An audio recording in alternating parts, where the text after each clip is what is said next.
Hi, I'm Alex. And I'm Katya. And this is PinkuBun and Jikan, our podcast where we talk about our lives, idols, and games of all kinds. Be sure to follow us on SoundCloud and Twitter for our bi-weekly updates. I'm ready! Hi everybody, welcome back to PinkuBun and Jikan. This is the thing that happens, and we do it, and you listen, and it's great! I really hope... I wrote that song just for you. Oh my god. I really hope that everybody enjoyed our guest last week. Unfortunately, we don't have a guest this week, but we have a lot of fun things to talk about. Yay, things and stuff. How's life going, Alex? Life is a thing that happens a lot. Life's good. I just got a new job, and I got back from California, and I... am living. I'm kind of stressed. There's a lot of stuff going on, but it's all good. It's all good stuff. All good things. All good things. How was your time at Disneyland? It was lovely. Well, the weather... Okay, so we went to California on the one weekend a year where it rains. Oh, man. So, not that I'm in California enough to know that, but my general impression of Southern California is that it does not rain a lot. And it was pouring like the entire weekend, so we only went to Disneyland one day, and then another day we kind of like walked around downtown Disney and saw a movie. We saw A Cure for Wellness. Oh, how was that? It was interesting. What? So I was really confused because I saw actually trailers for that movie, but I thought it was spoopy. Is it spoopy? It's not scary. There are no jump scares or anything like that. It's definitely, like, eerie. But it's funny because the person I went with thought we were seeing Get Out. Oh, okay. Which is a very different movie. Yeah. So that was funny. But it was good. I really enjoyed it. Without getting into spoilers, I think it just suffered from... like not explaining enough or connecting enough dots. Like there's a lot of points where the character is connecting dots and like has light bulbs flashing in their head, but like for the audience it's not conveying that. So like it's very interesting. It's a really cool concept, and it's like a beautifully shot movie, and like I think the writing was all good, especially the way it was paced. Because it didn't feel drawn out, but like the way the pacing and the climaxes worked, I feel like it was very episodic. So I recommend you go see it, but prepare to be a little confused. Yeah, wow, 2 hours and 30 minutes. I saw the Lego Batman movie. It's an hour and a half, and I thought that was long. I saw that, too. It was very, very good. It was so good. If you're going to go to the movie, see that first. Yeah, if you're going to any movie that's out right now, please go see Lego Batman. It's so good. It is absolutely incredible. But good, I'm glad you had a good, like, rest vacation weekend. Everyone needs that sometimes, so... Yeah, I mean, it was tiring. It was a lot of early mornings and late nights and stuff, but I really enjoyed it. It was a good time. Good. Cool. How's you with your schools and things? School is, it is a happening. I'm now getting to the point in the semester where it's like almost midterms, but not quite midterms. So all of my professors are talking about projects and studying for the midterm and what's going to be on the midterm. And I'm just trying to balance a lot of schoolwork right now. It doesn't help that I've been like feeling kind of sick lately, like physically and mentally. So I've been trying to get through that. But it's hard to like take time for yourself when you have so much stuff to do already. I get that. Yeah, but I manage, but I am very excited for next week because at the time I'm of so filming this, jealous. the first Aqua Live is happening, and I got tickets. So a couple of us are going to the first live, and I'm really excited for it. I don't know what to expect at all recently because I watched some of the lives that Aqua does have, and I don't know how to feel about them because they're just kind of like appearances, not exactly lives. But I'm really open-minded to what, they're going to do, so. Do you feel like it's going to be a negative thing? No, There's so much they can improve on compared to the first, like the Muse first live. Here's the thing. People say that. I remember watching the early lives, like back when I first started figuring out what Love Live was. They're not good. Like, yeah, I mean, they have a lot to improve on. Like, they have a lot of, like, things that they can do now that they couldn't do before, or didn't do, rather. So, for sure. Yeah, there's definitely, like, room for improvement on their part. But I'm also just excited to see what the new girls bring to the table. So, but that's all that's really new to me, I guess. It's gonna thunderstorm tomorrow. That's something that's been on my mind. The weather report from GOTW. Where I live, it's going to thunderstorm tomorrow. I'm kind of scared, but it's okay. Just cuddle up with Hagen or something. Well, I'm going to try. I'm on duty this weekend, so we'll see how that goes. You can cuddle and be on duty. I can't leave. Have him come to you. True. Yeah, I could do that. While you're cuddling up with Hagen in the rain, you could play some video games. Yay! Yeah, we could. So you said you had something to talk about, but I want to mention something very quickly. In our first episode, the game of the week was Abyssrium, and I noticed something, and I don't know if you like on the edge of my seat right now. I don't know if you still play or whatever, but the game is now called Tap Tap Fish. Oh, yeah. What? Why? I guess maybe Abyssrium wasn't really catching people's eyes.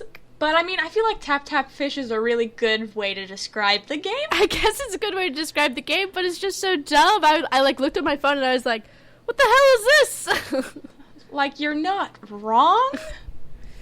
Man.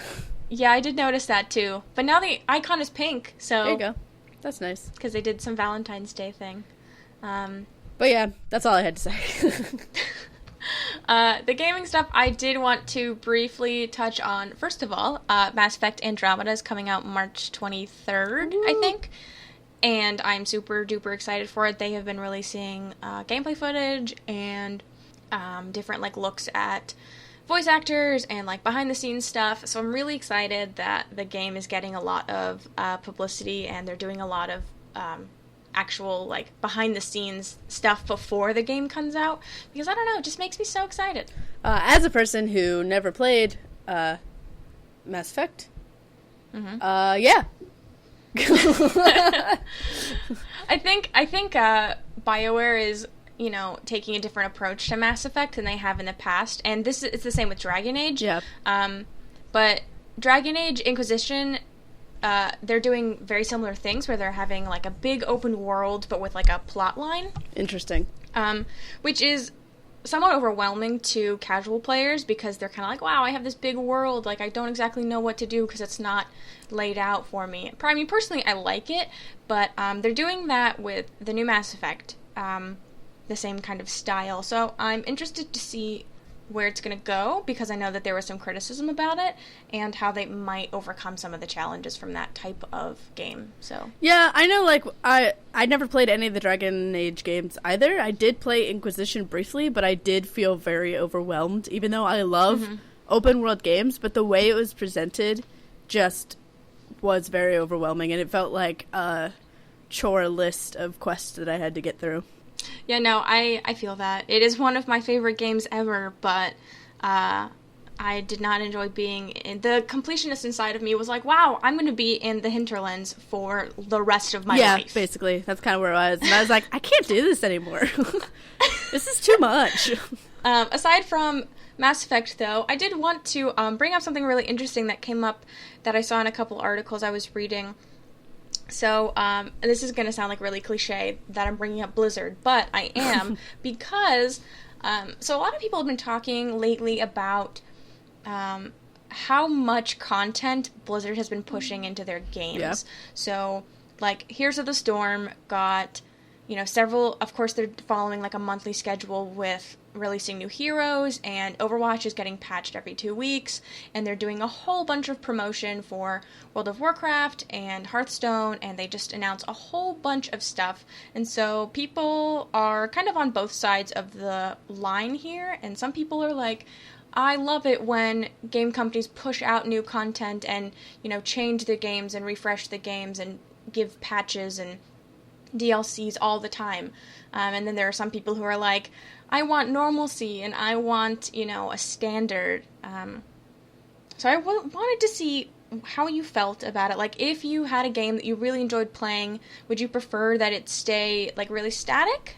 Or would you prefer that, there was lots more extra stuff that keeps being added over time? Well, with Blizzard games, I feel like it's definitely different than other, like, AAA games. Like, if, for example, if we're going to use a similarly loved, on my end, company, Bethesda, like, if Fallout comes out and, like, I don't know, they release a DLC every other month, that's kind of weird. Whereas, like, with Blizzard games, I feel like it's more expected of them just because of the types of games that they produce. They're not really, like, story-driven games for the most part, right? Like, that's they're mostly, like, team games or online games or whatever, which is great. But with those kind of games, it's a lot easier, I feel like, to keep adding content and for it to be okay. Yeah, it's very, like, open-ended that way, you're right. And so it adds more to the game, whereas, like, with a more story-driven game or, like, a more narrative type of thing, it's a lot harder to get away with doing something like that. But I could also use the example of, like, Elder Scrolls Online and how they're constantly adding content and doing new things with a very narrative story. But I haven't actually played it, so I can't give a whole lot on that. But I don't see why people would ever be upset about getting more of something they like. Yeah, I am kind of like, I don't know, I feel like I'm in this in-between place, because, like, for example, like, Heroes of the Storm, it's, very similar to League of Legends, Dota, those things that, the MOBAs, and so, when a new hero comes, it changes the way that you play the game. Not a lot, but a little bit, because, now that person is an option. Yeah. So you have to play to, either counter or work with that hero. So, I like having new heroes because it brings a lot of diversity, but at the same time, like, it sucks to have to kind of, like, adjust my play style every so often. Yeah. But, I mean, I feel like at the end of the day, I don't know. At least I expect a lot. At least the game doesn't get stale then, though. Like, you won't get bored because they keep adding new, different elements to the gameplay. That's what I would think, anyway. Very true. Very true. So, Alex, Hi. Do you have any idol news? Yeah. So, you know about this. Last week, Avex decided that they aren't exporting any of their content anymore. 100%, nope, not allowed. So that's anime, any anime that they publish, any music under their label, and I think that's really all they do. But that, I think, doesn't include Idol Street, because I can still access Wasita stuff, thank God. But it does include groups like Iris and other things, and I am so angry. Why do you think that this, like, do you know why this happened? No, I looked a little bit into it, and people are saying that, like, Avex just super wants to prevent, I guess, people outside of Japan from consuming their content, in the sense that they feel that that's how things are getting out illegally.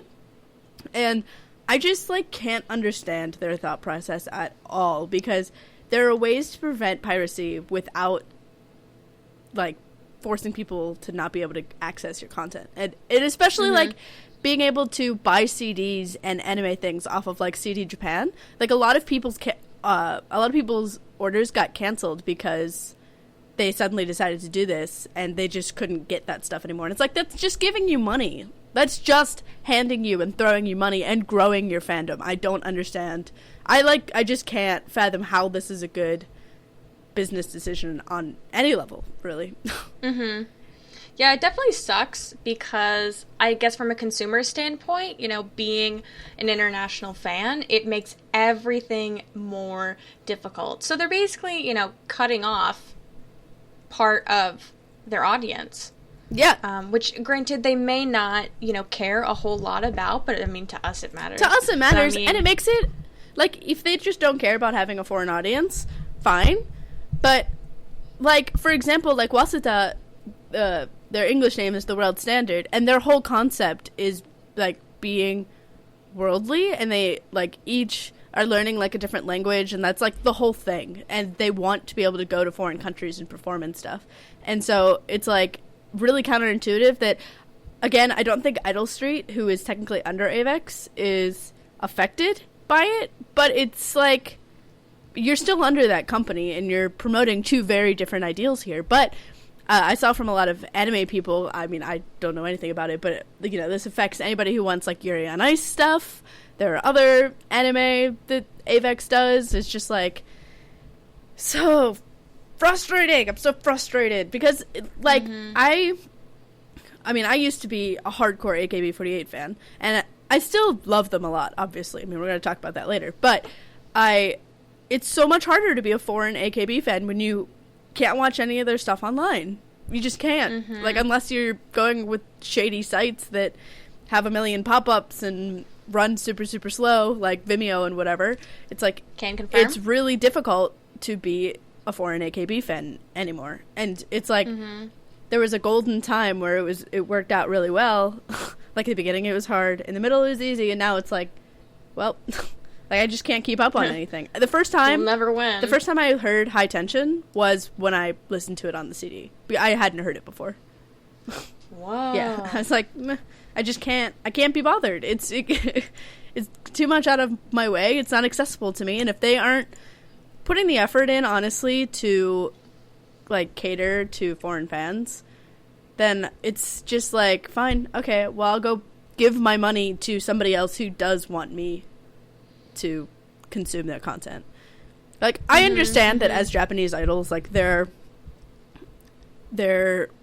number one, like, I understand as idols in Japan that they aren't necessarily aiming to get a bunch of foreign fans, but an artist in any country loves having that. You know what I mean? Like, it means a lot to have people to be like, oh, I can reach people outside of my own country, and especially who speak a completely different language, and I reach them and whatever. Like, the actual idols love that. And if their companies aren't letting them have that, it seems so silly to me, especially when I'm just like, I just want to give you my money. Like, I will give you any amount of money you'd like, just give me your idols. Yeah, for real. Please. No, I remember, maybe it was like, it had to have been maybe 6 or 7 years ago. There was this big rumor going around that Japan was going to stop exporting all anime. Like, there was some big thing happening on the internet where people were like, Japan's never gonna let anime come to the US ever again. And I remember, like, at that point in my life, I was very into anime. Yeah. Very into anime. And it, like, destroyed me. I was like, how can this happen? They can't do this. I was looking up, like, legal ways for me to get around this. And, like, when I saw that this ban had come from AVEX, I was like, wow, like, what if, you know? Yeah, it makes me think. I think about all the time how I'm always like, oh, I wish I were in Japan so that I could go support this, or, like, go buy this magazine, or just go, like, Wasita, God, I love them so much, has a collaboration with a cafe right now where they have, like, special drinks based off of each member, and I'm like, I just wish that, like, I could go to get that and just, like, support those kinds of things. Yeah. And it's like, and every time I think that, I'm like, well, there's still things that I can do living here to support that kind of culture. And it's like, they're just making it harder and harder. Yeah. Yep. Alex and I have had this conversation before that we both agree that, you know, Japanese idols in general are much more attainable and much easier to support than, like, any sort of Western pop star. So, like, you know, we can't go to the supermarket and get pins of, you know, the band. I mean, granted, maybe if you go to Hot Topic, but, you know, it's just, you have merch, you have magazines, you have photo books, you have all that stuff available to you in Japan, and, like, granted, if we were there, we would participate, but it's really hard being away. Well, that's one of the reasons why, like, I just can't get into Western pop music as much. Like, anybody who knows me knows that I love pop music. I really do. Like, I like American pop. Obviously, currently I'm a little bitter about it, but, like, it's really hard for me to get super connected to artists in the West because there's just not that same accessibility. They feel like they're on a different level, whereas, like, Japanese idols, their whole thing is being accessible and being exposed to them, and you can talk to them on social media and they'll actually respond. And I mean, granted, like, me talking to an idol on Twitter, like, Koji Haru isn't going to respond to me, but, like, there's... What if she did, though? Ugh, don't. Man. But there's that, it's a different kind of relationship, and they're constantly doing collaborations with, like, brands and, you know, again, like, magazines and cafes and all kinds of that kind of thing. And so it becomes a lot easier to support them. Whereas in the West, it's like the whole idea of artists and pop stars is that they are on another level than you. Like, you can't access them at all. And every once in a while they'll do like makeup collaborations or something, but it's always, I don't know, it just feels different. No, I agree a lot with that. Man, Japanese idols, right? Man. So, we have a problem, Katya. What?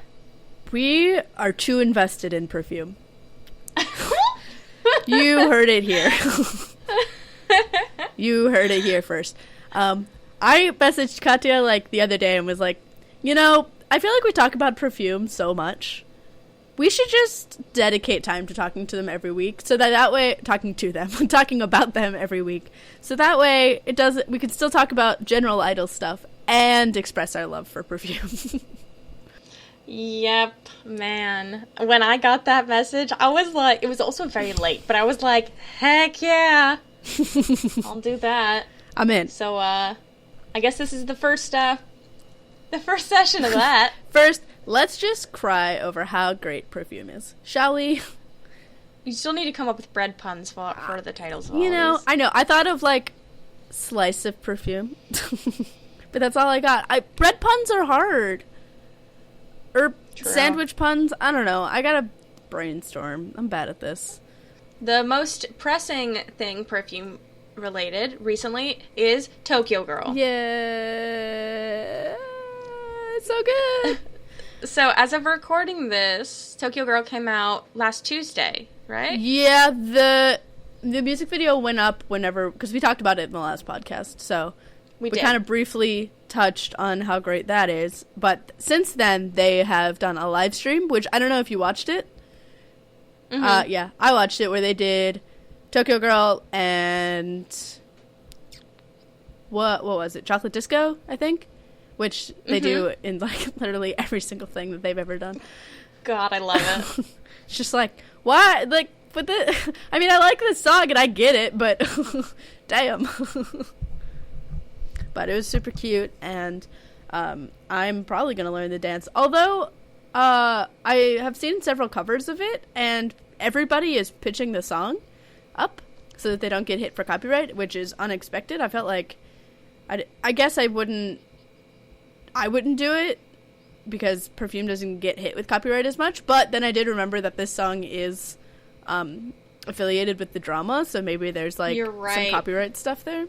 That was my explanation in my head. Yeah, they actually, speaking of the drama, they have been doing a lot of promotion with this single with the actors for the drama. Yeah. So a couple days ago, there were, like, the Instagram photos where they were, you know, hanging out with the cast, and they were, like, on the set taking photos, which I thought is really cool, and I am really excited that Perfume has had this opportunity to, you know, put Tokyo Girl in a show, because I know that, like, a lot of people were like, why? Well, so this is, like, a trend now, because AKB last year had a song that was the opening for a drama, and now it's, like, the most popular song ever. And, like, literally when I was in Japan, I heard it constantly, like, covers of it, or just it playing in supermarkets and stuff. It was playing everywhere, and they were performing it constantly or whatever. And so now I feel like, well, maybe not now, that might just be the first time I was exposed to that kind of trend, where having a song in a drama is, like, it's kind of a prestigious thing, and being able, it like lets people be exposed to your music, and so there's a lot more promotion for that kind of thing.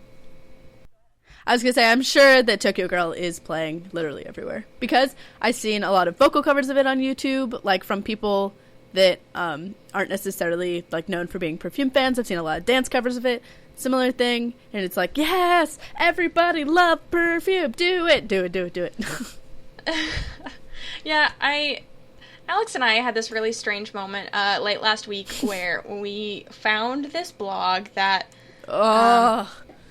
basically was not kind to them, claimed to be kind to them, but was not kind to them. And, you know, they were saying a whole lot of stuff about Tokyo Girl in particular and the release of the singles. Well, they were mostly talking about Hoseki no Ame, which is the B-side, and it was also used... Some toothpaste commercial. Yeah, it was in a toothpaste commercial. And they were like, oh, enough with this cutesy stuff. Like, why do they keep doing this? I'm like, they've been doing this since they debuted, like, literally constantly. Like, this is who they are. Where have you been? Yeah, like, I don't know what Perfume you're listening to, but it's definitely not this one. Like, did you become a fan during level 3 and now you're confused? Like, I don't understand. But, yeah. Perfume, yay. We love them.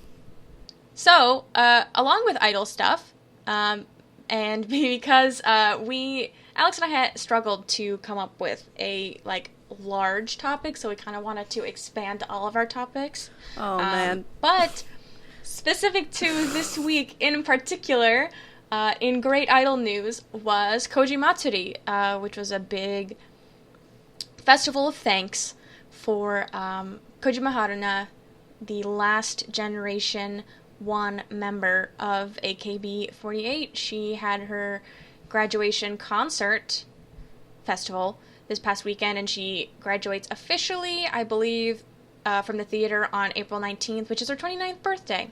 Isn't that crazy? So, she's 29. I mean, it's about time she left AKB. I mean, that's exactly, and she's been saying that for years. But, yeah, her graduation concert was on the 22nd of February, and then her last, theater concert will be in April. But as of now, she is officially no longer an AKB member. Cries. But I know, insane. I wanted to bring this up because... I wanted to bring this up mainly because Alex, I know, is a super huge fan of Koji Haru. And if you didn't know that. And I wanted to get her opinion and kind of talk about some of the stuff that we saw, like the photos and the videos we saw from the actual concert itself, and also kind of what the future holds. So, Alex, talk about how you felt about the concert. So, let's start with the basics here. Oh my God.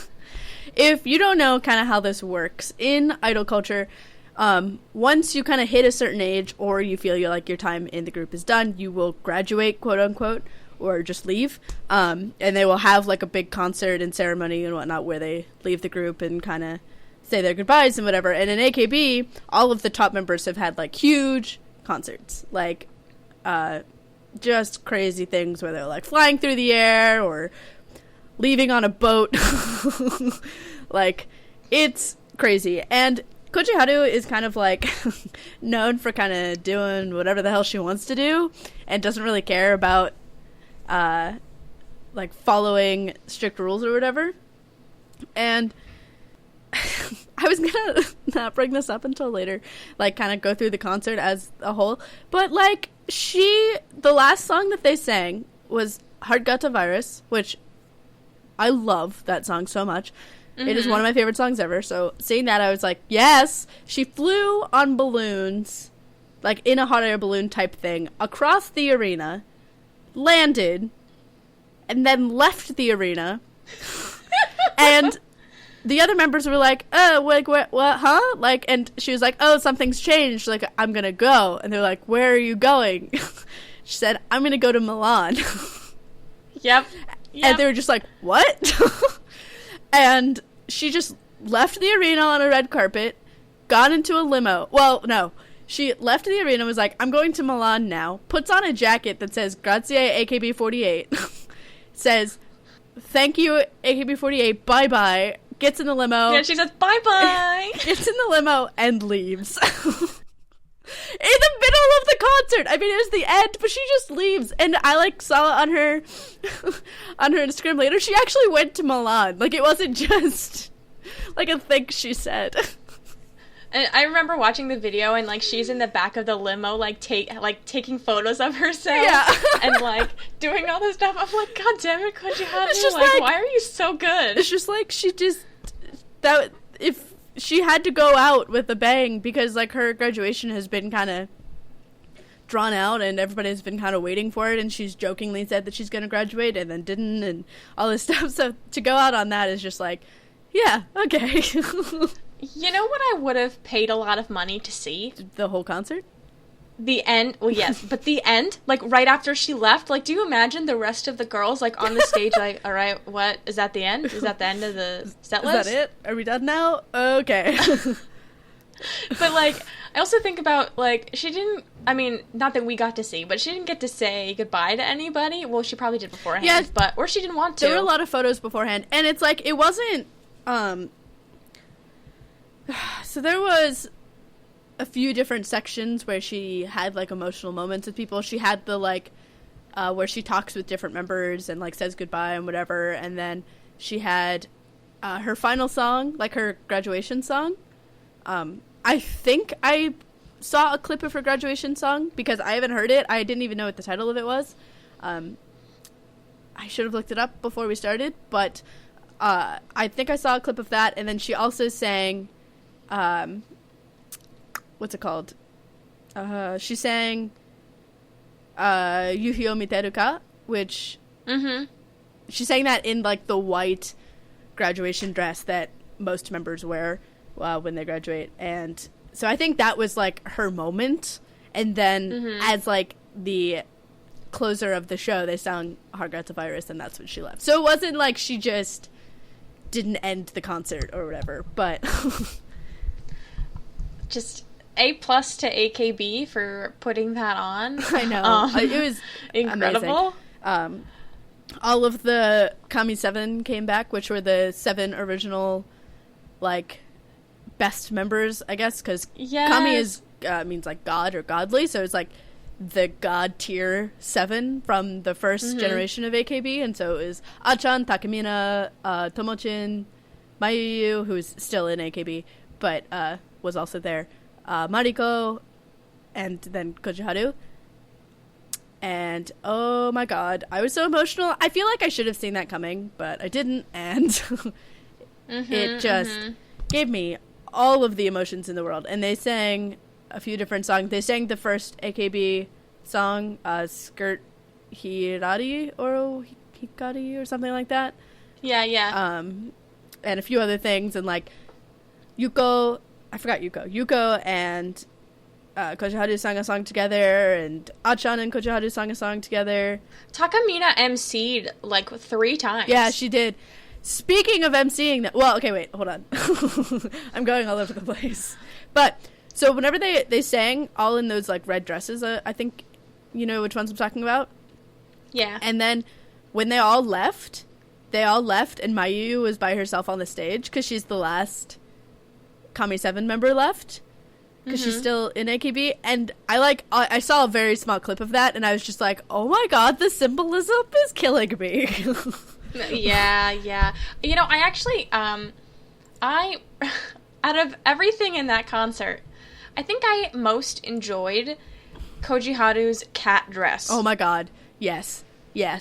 Like, the cat faces on, so it's like a big poofy dress, but on the poof part, it's just big and pink, it's part and there's of cat her, faces, like cartoon drawn cat like faces. autograph and like symbol. It's her symbol, basically, is that cat face. Yeah. You know, I'm honestly surprised that, well, not that we know, but that Nyan Kamen didn't make an appearance. Like, I think it would have been really funny. There was the cat dress, there was the giant cat statue thing, the black top with all the flowers and, like, the little cage thing at the bottom dress, the white graduation dress, the black top with the white or the pink poof that she wore at the end. There's just so many. I was like, who's making all of these dresses for me? Because I want them in my life. Oh my gosh. But I guess what is important that we also mentioned coming out of this is also, now we are, aside from, like you said earlier, aside from Mayuyu, the only, she's the last remnant we have of Generation 1, or, like, Generation early. But, like, of the Kami 7, of the, like, highly regarded members, now we don't have many more. So do you think that, like, new members will come up and be kind of like the stars like the Kami 7 were? Or, do you think that AKB is going to go in a different direction? I would argue that they already have. Like, I feel like Kojiharu really hasn't been a top member for a while. Like, she was, and she was always there, but she wasn't the most talked about member. She was, and I said this in my post, but I was like, there'll never be an idol like you again. And she wasn't like the other members in AKB. She was doing so many other things, and kind of was more concerned with her personal career than her AKB career for the past few years. Mm-hmm. And so that kind of put her out of the AKB spotlight. And I would argue that members like Sashi and Sayaka and Jirina and Sakura and Mayuyu and stuff. Man, Sakura, I love her. Have all kind of stepped up and are now like they're the new faces of AKB. Mm-hmm. I wonder what their names will be. Who knows? But it'll just continue to have that cycle probably. But now with Nogizaka and Keyakizaka, Keyakizaka, that, and just all they're just now starting a new sister group. STU 48. In Thailand, right? No, it's in Japan, but it's going to be on a cruise ship. Okay. Yep. And right. Sashi is going to be the general manager of it. That was just announced like 2 days ago. Oh my god, no way! Yeah. No way! Oh my gosh, she's going to get to cruise for the rest of her career in AKB. Congratulations, Sashi, you made it. But she's going to be the general manager of STU 48 and still be a member of HKT. And participate in AKB stuff. And it's like, damn. Girl. Yeah. That's crazy. Wow. But I feel like it definitely is a new era of AKB, but I feel like it has been for a while. Like, this wasn't the start of a new chapter, because I feel like Kojiharu's spotlight in AKB ended when Takamina graduated. Yeah, I think so too, because they were such good friends.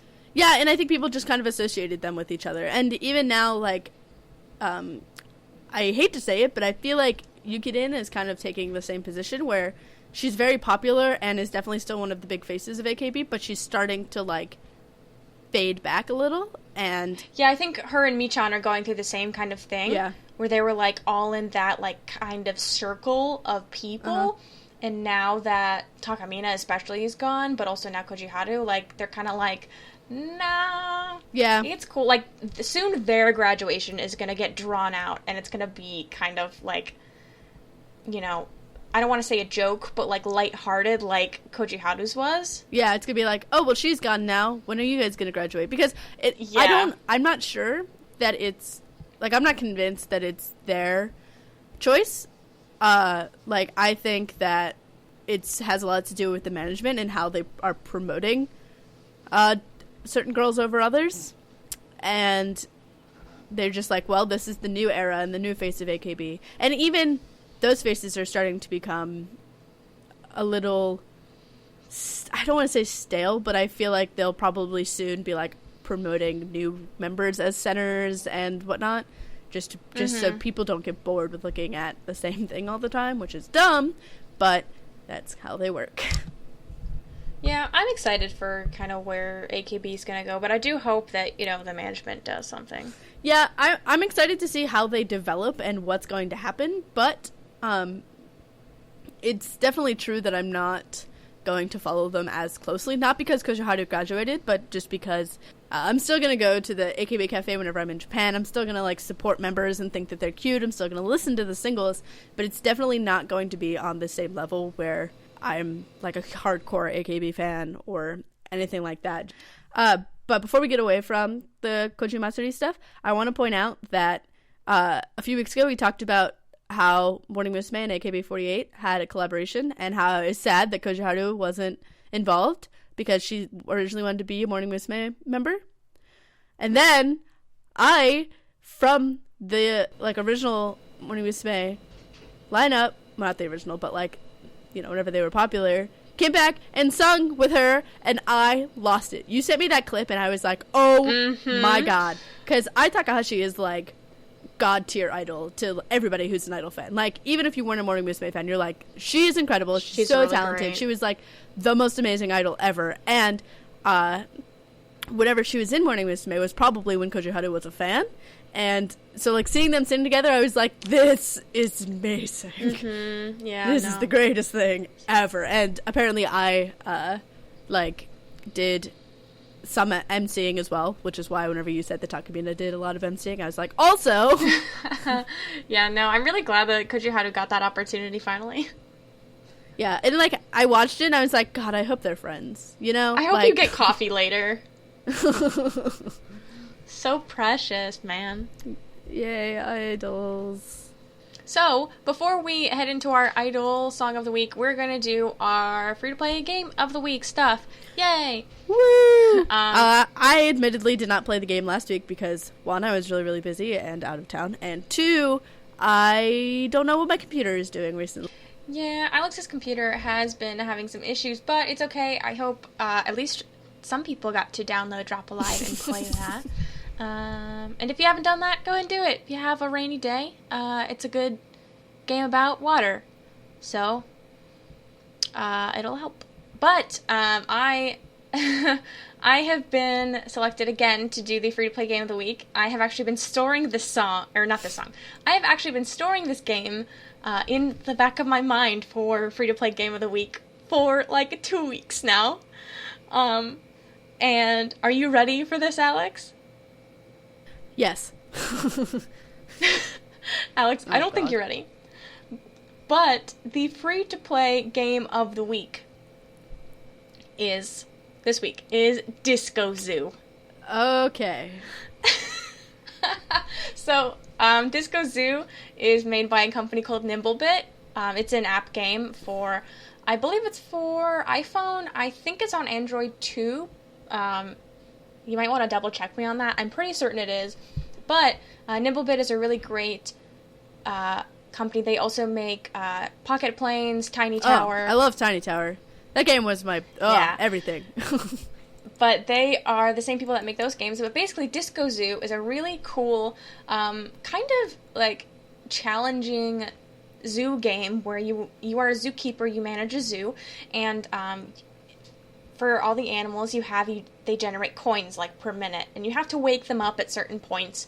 But to get more animals, you have to play like this puzzle game where like this 5x5 box appears, and you have to like touch the boxes, and they uncover certain parts of animals, and you basically just have to make the pattern of that specific animal, and then you like get a new animal. You're probably wondering where the disco part comes so in. wondering, and I am sure you will tell me. Well, I mean, the disco part's not really a big part. It's just that you can have like disco parties where you can spend like in-game bucks that you earn to have disco parties where the lights flash and all your animals dance around really quick, and they make extra coins during that time. It's not really like an integral part of the game. It's just kind of an extra feature that exists. But the collection part to me is really cool. You can get like statues of your animals to display in like a garden, and you can also go to space. There's a space version, or not a space version, but like there's a space section in the game. Anyway, before I start to ramble, which I already am, I will download this game and I will play Disco Zoo. it. Please go check it out. It's free. Yay! So you that gotta is the do point it. of this. You have to. That means you have to. If you don't want me to cry, no, it's okay. I won't cry. Yeah, I will definitely go download that. But speaking of things that we do every week, other week, whatever, we have our songs of the week. Yes. Katya's very excited to share hers. I don't know what it is. I'm really excited about mine. I told Alex before we started recording that I'm really excited for her to hear mine because I don't think she's expecting it of me. Whereas mine is so expected. So, Alex, one day we're going to do this and our song's going to be the same. I worried about that this week. I really did. It's going to be awkward. Do you want me to go first? Yeah, go ahead. Okay. So my song of the week this week is I'm Not Like That by Morning Musume. Oh. Yeah. I told you you'd be surprised. It came up on the music video came up on my recommended on YouTube, what? Last week. What? Yeah. What? Wait. What is that from? What era is that? I think last year. Oh. I know what song you're talking about. I was like, what is that? No, I got it. Yeah. I'm there. I'm here. 3 months ago it was released. Yeah. And I really enjoyed the music video. They're all, wearing white, and it's all, really, I don't know, neo, cool, modern-y. But the actual song's not really that bad, and I really enjoyed it. And it's not that bad. I ended up watching it. I'm not a huge fan of Morning Musume in the first place. It's okay. Not because I am not a fan of their music. I just don't know enough about them to really be a fan. So I picked this song mostly because I kept listening to it, and I figured that if I kept listening to it, it probably deserved some sort of recognition. So, yeah, go check that out. Yeah, that song's part of the Sexy Cat single, right? Yes. Yeah. What is it? What's the Japanese name is Sojanai? Something like that? Yeah, Sojanai. But the reason I didn't think of it at first of all, is because you said it in English. Second of all, is because everything on that single was totally overshadowed by the Sexy Cat song and video, in my opinion, because I was just like, what is happening? No, I feel that. I remember the Sexy Cat video being very, very... Yeah, it's extra, for sure. It's really cute, though, to be fair, but... Yeah, so... yeah, so my song...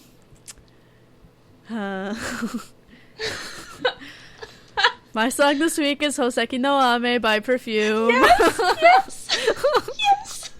Yeah! Good. I can hear Katya fist pumping. I was. You're right. So, it's the B-side on Tokyo Girl. And it's really good. Mm-hmm. Yeah. But I, the thing I really love about it is a lot of people were expecting it from the 10-second clip that is in the commercial that it's used in to be just super cutesy and whatever, kind of like Kasuka na Kaori or something like that. But I think that the instrumentals are really, really interesting on it, and it is very Cosmic Explorer-esque, and I think is still very much a modern Perfume song and not backtracking like a lot of people think it is. And it's really catchy. It gets stuck in my head constantly. Yeah, I love that song so much. Honestly, I feel like that song caught my eye more than Tokyo Girl did. Yeah, I definitely listen to it more now than Tokyo Girl. And it's so soft. It is something I would play in the background of a rainy day, you know? I will say though, since I have the single, I have the instrumental version of Tokyo Girl, and I really, really like the instrumentals on its own. I mean, I like the song as a whole, but the instrumentals are actually just really calm, and I like it. Just to throw it out there. Both of them are a lot slower, you know, than normal, which is really good. So yeah, nice song of the week. Yeah. Nice. What a time we are having. What a time. Thank you guys so much for joining us. I don't think we have much else. That's pretty much it. Wow. Well, yeah. It was a very good time. Thank you guys so much for listening and having a wonderful time with us. Maybe next time we'll have another guest, and maybe we'll start doing some of that kind of stuff again.